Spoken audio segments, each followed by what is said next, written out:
प्रणाम गुरुवर। क्या ईश्वर का अस्तित्व है? अगर है तो फिर वो हमें नजर क्यों नहीं आता? ईश्वर और जीव का परस्पर क्या संबंध है?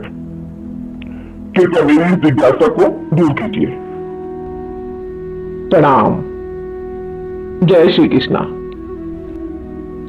प्रकृति स्वतंत्र नहीं है। प्रकृति स्वतंत्र नहीं है। वो ईश्वर की अध्यक्षता में अपने सभी कार्य पूर्ण करती है। जब भी हम विचित्र घटनाएं घटित होते देखते हैं तो हमें ये जान लेना चाहिए कि इन सब के पीछे उस परम पिता परमेश्वर का हाथ है। बिना उसके नियंत्रण के कुछ भी हो पाना संभव नहीं है। अगर तुम उस अदृश्य शक्ति को नहीं मानते तो ये तुम्हारा बचपना होगा, क्योंकि वो परमेश्वर एक चालक है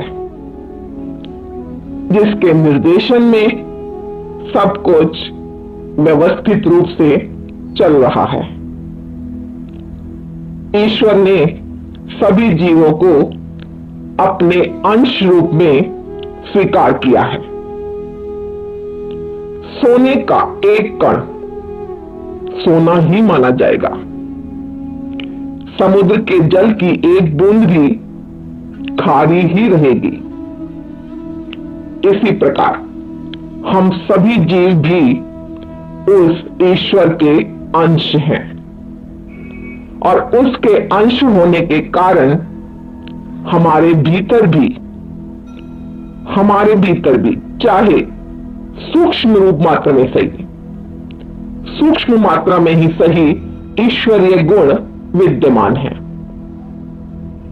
तभी तो हमारे भीतर प्रकृति पर, अंतरिक्ष पर, ग्रहों पर अपना प्रभुत्व जमाने की प्रवृत्ति हमारे भीतर है, क्योंकि यही प्रवृत्ति ईश्वर में भी है।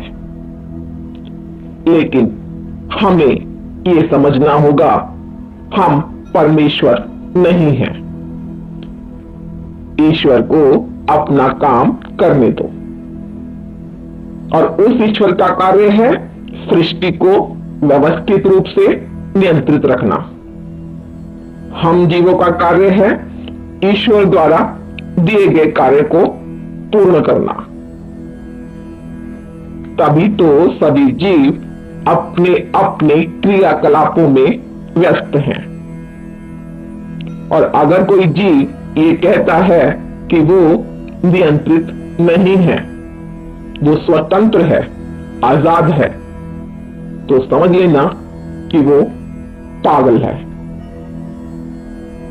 क्योंकि जीव सभी प्रकार से कम बद्ध जीवन में नियंत्रित तो है ही उस अनदेखे ईश्वर के द्वारा।